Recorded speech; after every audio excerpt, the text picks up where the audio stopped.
Hi viewers, welcome to our channel. ప్రస్తుతం మనతో పాటు దాము భారతి గారు సీనియర్ జర్నలిస్ట్ ఉన్నారు. వారితో ఒకసారి మాట్లాడదాం. సార్ నమస్కారం సార్. నమస్తే. సార్ పూనం కౌర్ తెలుగు హీరోయిన్ మనకు తెలిసే వరుసగా ట్వీట్లు చేస్తూ ఉంటారు సార్ ఇండస్ట్రీ గురించి, ఇండస్ట్రీలో మనుషుల గురించి. అదే విధంగా ఇంకొక ట్వీట్ చేసింది. ఇప్పుడు అది చర్చనీయాంశంగా కూడా మారిపోయింది. త్రివిక్రమ్ గారి పైన కూడా చేసింది. అంటే త్రివిక్రమ్ గారి పైన నేను ఆరోపణలు చేశాను, మా ఇండస్ట్రీలో మాలో కంప్లైంట్ కూడా చేశాను, అతను నన్ను వేధించారు, అతని వల్లే నా జీవితం ఇది ఈ విధంగా అయింది, మాలో కంప్లైంట్ చేసిన వాళ్ళు ఎటువంటి యాక్షన్ కూడా తీసుకోవట్లేదని చెప్పేసి ట్వీట్ చేసింది. ఇప్పుడు ఇది హాట్ టాపిక్ గా మారిపోయింది. అసలు పూనం కౌర్ ఈ విధంగా ట్వీట్ చేయడం కొత్తేమీ కాదన్న వేలో కొంతమంది చూస్తున్నారు. ఈమె చేస్తున్నా కూడా ఎవరు పట్టించుకోవట్లేదన్న వేలో ఇంకొకరు చూస్తున్నారు.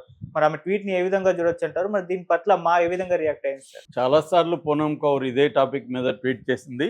ఆమె చెప్తున్నది ఇప్పుడు కొత్తగా ట్వీట్ చేసింది ఏంటంటే, త్రివిక్రమ్ శ్రీనివాస్ నా జీవితాన్ని డ్యామేజ్ చేశాడని చెప్పింది. ఆమె డ్యామేజ్ అంటే ఏ రకంగా అనేది చెప్పలేదు. లైంగికంగా ఏమన్నా ఈమెను యూజ్ చేసుకొని ఆయన హామీలు ఇచ్చి అవి నెరవేర్చలేదా, లేకపోతే తను పెద్ద డైరెక్టర్ కాబట్టి తన పవర్ ఉపయోగించి ఈమెను లొంగ తీసుకున్నాడా అంటే లైంగికంగా, లేకపోతే ఈమె తను అడిగింది ఇవ్వలేదు కాబట్టి ఈమెకు ఛాన్సులు రాకుండా ఏమన్నా ఇబ్బంది పెట్టాడా, ఆమె కరెక్ట్గా దాంట్లో చెప్పలేదు.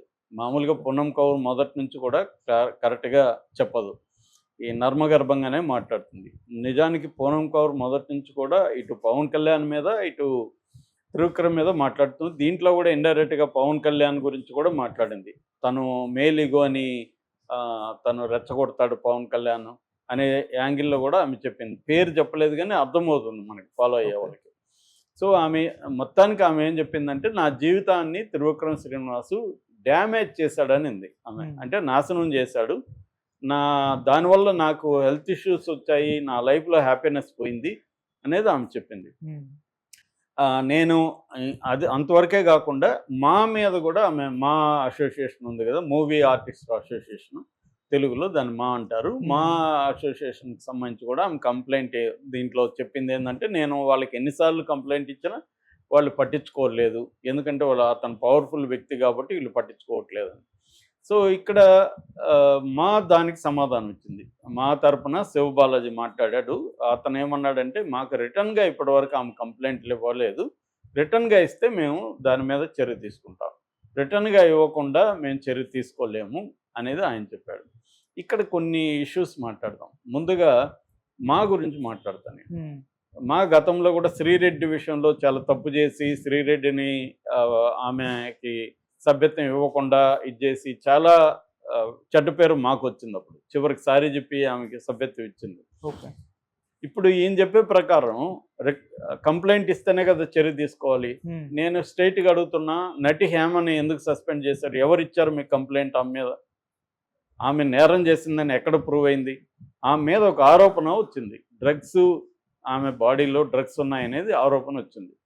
బోల్డ్ మంది మీద, సినిమా వాళ్ళ మీద, గతంలో రవితేజ మీద, వాళ్ళ బ్రదర్స్ మీద, ఆమె ఎవరు పూరి హీరోయిన్ చార్మి కౌర్ మీద, వీళ్ళ మీద వచ్చాయి కదా, వాళ్ళ మీద ఏమన్నా చర్య తీసుకున్నారా? ఈమె బలహీనరాలు కాబట్టి, తక్కువ స్థాయి ఆర్టిస్ట్ కాబట్టి ఆమె మీద విష్ణు పెద్ద ఎత్తున మోరల్ యాంగిల్లో తీసుకున్నాడు. ఇదే మరి అల్లు అర్జున్ మీద కేసు కూడా పెట్టారు కదా, చాలా పెద్ద కేసు పెట్టారు కదా, కల్పబుల్ హోమిసైడ్ పెట్టారు కదా. మరి అల్లు అర్జున్ ఎందుకు సస్పెండ్ చేయలేదు?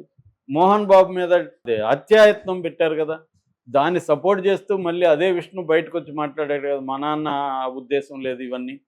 మరి ఈ హేమ మీద ఎందుకు తీసుకున్నారు?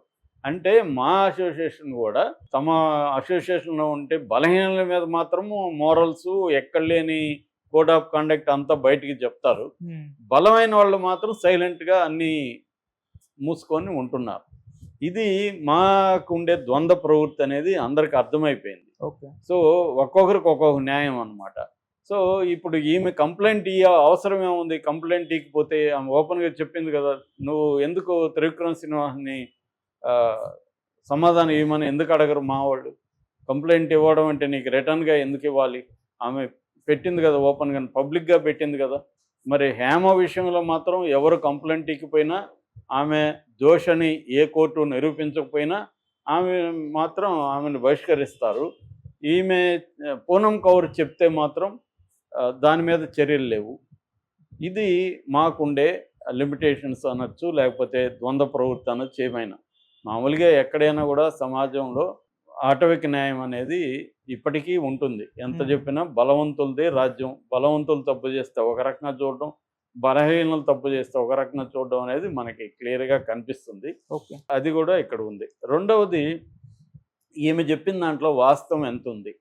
అంటే త్రివిక్రమ్ అనే కాదు, మామూలుగా మనకి సినిమా ఇండస్ట్రీలో ఏందంటే, ఎవరు దగ్గర పవర్ ఉంటదో, అంటే సినిమా ప్రొడ్యూసర్ దగ్గర, డైరెక్టర్ దగ్గర, హీరో దగ్గర, ఈ ముగ్గురు దగ్గర సినిమా విషయంలో పవర్ ఉంటది. అంటే డిసిషన్ మేకింగ్ ఈ ముగ్గురు చేస్తుంటారు. ఒక్కొక్కసారి హీరోకి ఎక్కువ, జనరల్‌గా హీరోకి ఎక్కువ ఉంటది.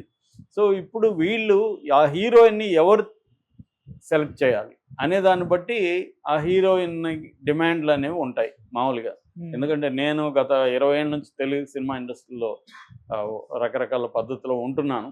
సో, నేను అనేకం చూస్తున్నాను, వింటున్నాను. ఏం జరుగుతుందంటే ఇప్పుడు ఒక హీరోయిన్ తీసుకోవడం విషయంలో చాలా సార్లు హీరో డెసిషన్ ఉంటది. హీరో అనుకున్న అమ్మాయినే తీసుకుంటారు. అప్పుడు ఏం చేస్తాడు హీరో, తనకు కూడా ఉపయోగపడే విధంగా ఉండే హీరోయిన్‌ని తీసుకుంటాడు. హ్మ్. అంటే తనకు ఉపయోగపడడం అంటే లైంగికంగా. ఓకే. తనకి ఉపయోగపడే విధంగా ఉన్న హీరోయిన్‌నే రికమెండ్ చేస్తుంటాడు. నేను ఈ మధ్య కూడా ఒక సినిమా గురించి వింటున్నా. హ్మ్. ప్రొడ్యూసర్ ఏమో పలానా హీరోయిన్‌ని తీసుకో అని చెప్తాడు డైరెక్టర్‌కి. ఓకే.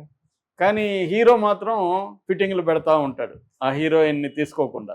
అసలు విషయం అంటే హీరోకి లైంగికంగా ఉపయోగపడే అమ్మాయినే పెట్టాలనేది హీరో ప్లాన్. హ్మ్. కానీ అతను డైరెక్ట్‌కి చెప్పడు అది డైరెక్టర్‌కి. సో, డైరెక్టర్ సఫర్ అవుతున్నాడు. ఇవన్నీ తెలుసు డైరెక్టర్‌కి గూడా. అయినా దీన్ని ఎలా డీల్ చేయాలనేది డైరెక్టర్‌కి ఇబ్బంది. ఇలాగ చాలా కేసులు మనకు కనబడుతుంటాయి. అలాగా త్రివిక్రమ్ చేస్తాడని నాకు మనకు రకరకాల పుకార్లయితే ఉన్నాయి త్రివిక్రమ్ మీద. నేను ప్రత్యక్షంగా చూడలేదు గానీ గతంలో పార్వతి మిల్టన్‌తో అఫైర్ పెట్టుకొని ఆమెకేదో అన్యాయం చేశాడని, కవిత పంచాయతీ చేసిందని కూడా పుకార్లొచ్చాయి. హ్మ్. అట్లా గుంటూరు కారం అప్పుడు కూడా త్రివిక్రమ్‌కి హీరోయిన్ మధ్యలో విషయాలు సంబంధించి కూడా పుకార్లొచ్చాయి. అలాగే త్రివిక్రమ్ మీద ఇండస్ట్రీలో పుకార్లయితే ఉన్నాయి. మరి ఈమెకి ఏమన్నా అన్యాయం చేశాడా లేదో తెలీదు. అట్లాగే పూనమ్ కౌర్ కూడా ఏం చేయాలంటే, ముసుగులో గుద్దులాట ఎందుకు? ఇట్లా నర్మగర్భంగా పెట్టడం ఎందుకు? కంప్లెయింట్ ఇచ్చేయొచ్చు కదా మాకి. అవును నాకు చేశాడని. ధైర్యంగా చెప్పొచ్చు కదా! ఇప్పుడు మీ టూ మూవ్‌మెంట్ అనేది ఇండియాలో బలంగానే ఉంది. ఓకే. చాలామంది ఓపెన్‌గానే చెప్తున్నారు. ఈమెకి ఇంకా ఆల్రెడీ ఆమె చెప్తున్నది నా లైఫ్ డ్యామేజ్ అయిపోయింది. నాకు హ్యాపీనెస్ పోయింది. హెల్త్ పోయిందని చెప్తున్నా. కోల్పోవడానికి ఏమి లేనప్పుడు ధైర్యంగా చేయడం వల్ల వేరే వాళ్ళకి జరగకుండా ఉండడానికి ఉపయోగం ఉంటది కదా! చిన్మయి లాంటి అమ్మాయిలు అక్కడ సింగర్‌లు కొట్లాడుతున్నారు కదా తమిళనాడులో. అలాగా చేయొచ్చు కదా అన్న ప్రశ్న వస్తుంది. మేబీ ఆమె ప్రాబ్లమ్స్ ఏమున్నాయో మనకు తెలీదు. మామూలుగా అయితే అనిపిస్తది. ఇంత స్థాయిలో ఓపెన్‌గా మాట్లాడుతున్నప్పుడు ఒక కంప్లెయింట్ వీళ్ళకి పడేస్తే ఏమవుతుంది? కంప్లెయింట్ పడేసి దాన్ని కూడా పబ్లిక్ డొమైన్‌లో పెట్టేసేయండి.